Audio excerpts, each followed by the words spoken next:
Good afternoon, folks. Thank you for being here. Those videos get me pumped up as much as I can with a sinus infection. I'm sorry if I'm a little hoarse, but it's exciting to see the accomplishments of what we're doing as an agency and to see so many parts of that that have a Marshall fingerprint on it throughout those missions. And if I can be self-indulgent, I can be proud of our team for their contributions to what we're doing as an agency. We're honored and delighted to have the agency leadership with us today. Administrator Nelson, Deputy Administrator Melroy, Associate Administrator Cabana, and Deputy Associate Administrator Swails. Thank you for being here and joining with our workforce. They're looking forward to hearing from you. While we're also preparing with our industry partners the lander that's going to return humans to the moon, the first woman, the first person of color to the surface.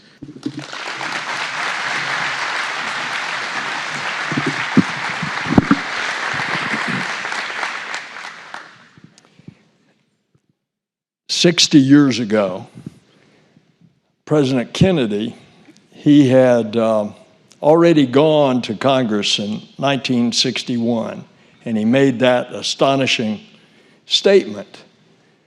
We are going to the moon and return a man safely by the end of the decade. And he makes one of his most memorable speeches. He says, we go to the moon not because it's easy, but because it's hard. And then he characterized it, since he was a sailor, and he used a lot of nautical references in his speeches. He said, the astronauts are going to be star sailors, and they're going to sail on a cosmic sea, and they're going to discover far off cosmic shores. I just want to say thank you so much to Joseph, Ray, and Larry, and the leadership team here at Marshall for welcoming us, and it is wonderful to be here. I was thinking a lot of the same things that Bill was talking about, just how crucial Marshall was to the Apollo program, which has left an incredible mark on the world. Of course, you're playing the same kind of role again here as we do something very different, as we begin to actually go out with humans in a responsible and sustainable way to explore the whole solar system. And I believe that the propulsion experts at Marshall, the science, nuclear propulsion, all of those things are going to be critical to what we're doing going forward. It's a real pleasure for me to come and thank you for all that you are doing for Artemis and the ISS. You are critical to our future. And so one of the things that I brought up in talking to the Executive Safety Forum was the need to create an inclusive environment where everybody feels free to be heard, an inclusive team where you create an environment where people feel free to speak up. And so that's what I'm asking of all of you.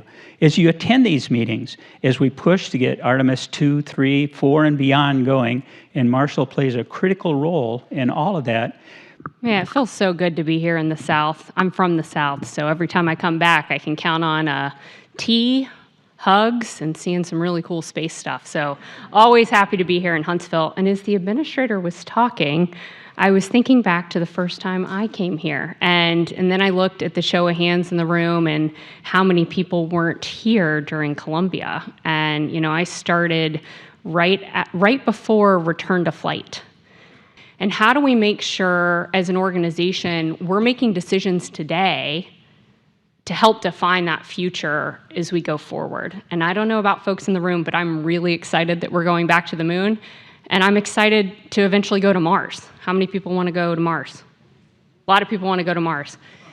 Technology is moving fast. The complexity of our Moon to Mars architecture, and it's not just Moon to Mars. If you look, for example, at Mars sample return, that's also more complex. What we're discovering is as we're trying to do harder things, it means we have to work together in new ways with a lot of different moving parts. Absolutely. That's a great question. And that's been one of the key principles as we're developing the teams. And so that's Lori's responsibility when she looks across the broader engine and the work streams to make sure we have diversity in those teams. And we have meaningful actions that we're going to take. We're laying out a strategic plan to implement this, because this is transitional. This goes beyond political administrations. This is core to who we are as an agency and who we want to be if we want to be successful in the future. But I can tell you that NASA brings people together, and NASA unites. And that's not only in domestic politics, that is around the world as well.